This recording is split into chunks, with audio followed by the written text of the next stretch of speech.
So in the last session we have discussed about how the collision pumping makes your population inversion in the gas laser. We have an example for helium and neon laser. So your electric discharge tube eject the electrons. So these electrons will interact with the helium atoms. So the helium atoms will get excited. These excited helium atoms collide with the neon atoms. So they transfer the energy to the neon atoms, so that they make neon atoms to excite.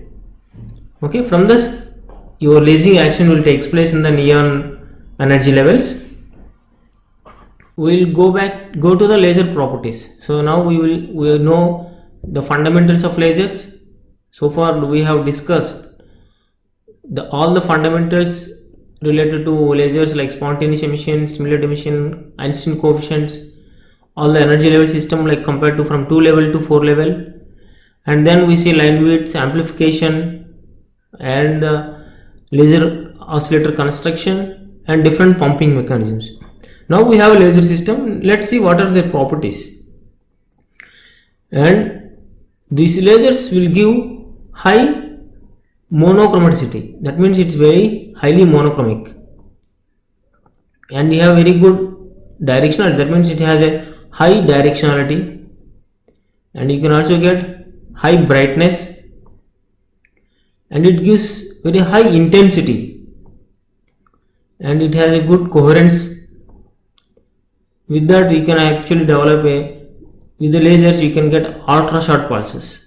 So these are the basic and main important properties of the laser system, or you can call laser characteristics or the laser properties. Now we go one by one. So the first one is highly monochromatic. So what is meant by highly monochromatic? Sometimes people also call narrow spectral width. Okay, so it gives very narrow spectral width, and same thing when it is highly monochromatic, you have high temporal coherence. All the having same meaning. Narrow spectral width, high spectral coherence, and high monochromatic, all have same meaning. Let's see how. So now I am talking about narrow spectral width. So it will be in the range of megahertz to microhertz. So now you can go as short as like microhertz, the frequency width delta nu, as you can go up to microhertz. So now lasers, having a different variety of lasers, you can get a many range of spectral widths, so that it can range from megahertz to microhertz. Now we can compare the lamp. So your lamp, the best you can get is a gigahertz. Okay, with the lamps, either your arc lamps or a flash lamps, any lamps you take, the best you get is a gigahertz. So giga means 10 power 9 hertz, right? So now you see, even the worst laser you take, it gives 10 power 6 hertz. So even you can take a worst laser is much better than the lamp. So that still it gives 10 power 6 hertz, which is 3 orders better. This laser is, the worst laser is 3 orders better than the lamp.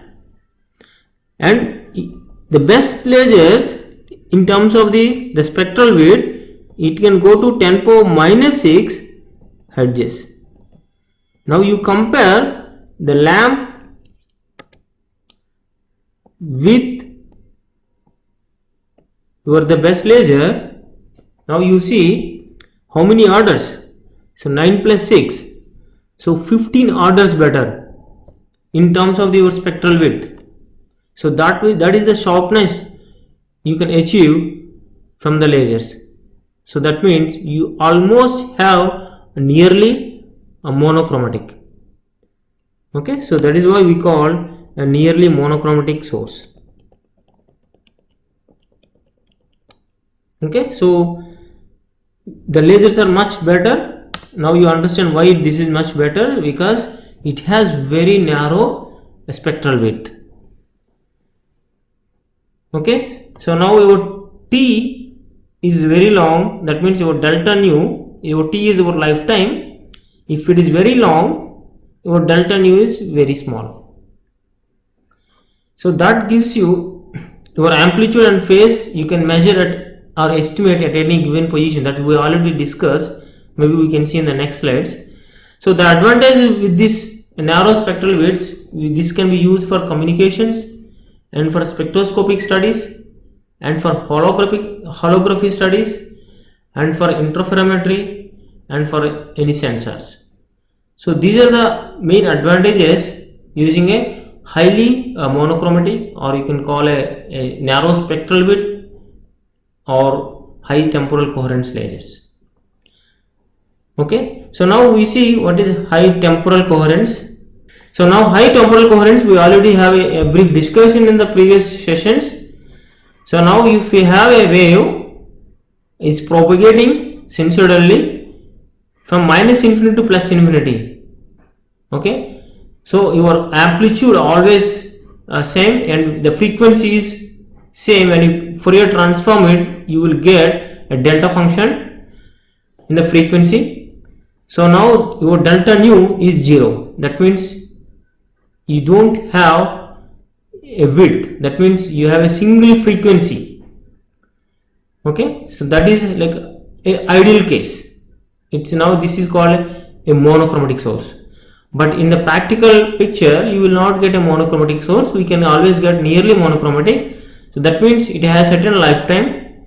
So that gives you, depending upon the lifetime, you will get the width. Okay, so this is from your lasers.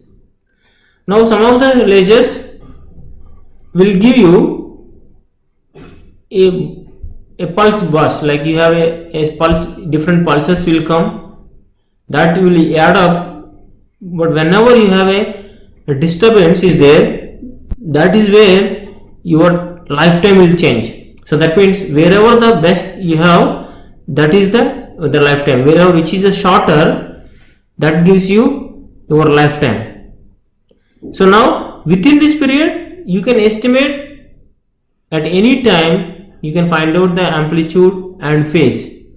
Once you this boundary, your lifetime, your time, the coherence time you cross, then you cannot estimate. So this you call a coherence time, or you call a temporal coherence. So lasers have a highly temporal coherence, so that if you once you know the one of the position where at one time scale you know the amplitude and its phase, at later time scale you can estimate what is the amplitude and what is the phase. So that is the way you know the properties of the wave at any time within the coherence time. So that is why your lasers have a highly temporal coherence. So once this kind of a disturbance is there, your width will increases. In some of the atoms will behaves like a damped oscillator, then your amplitude is decreases like exponential.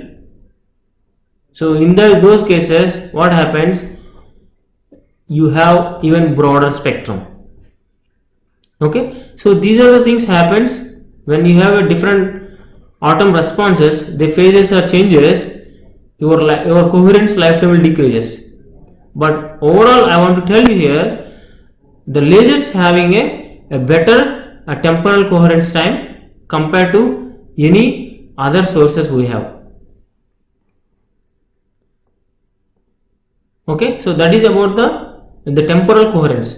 So we have discussed briefly in a previous sessions. Now this is a little bit elaborated one. Now we will go about the directionality.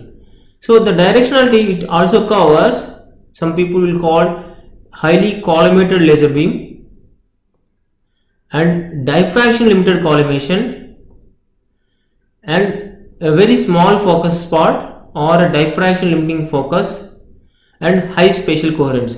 All the parameters having the same meaning. You call highly collimated beam or directionality or diffraction limited collimation and diffraction limited focus and high spatial coherence, all having the same meaning. Okay, so maybe we can discuss the directional property in the next class. So I will stop here.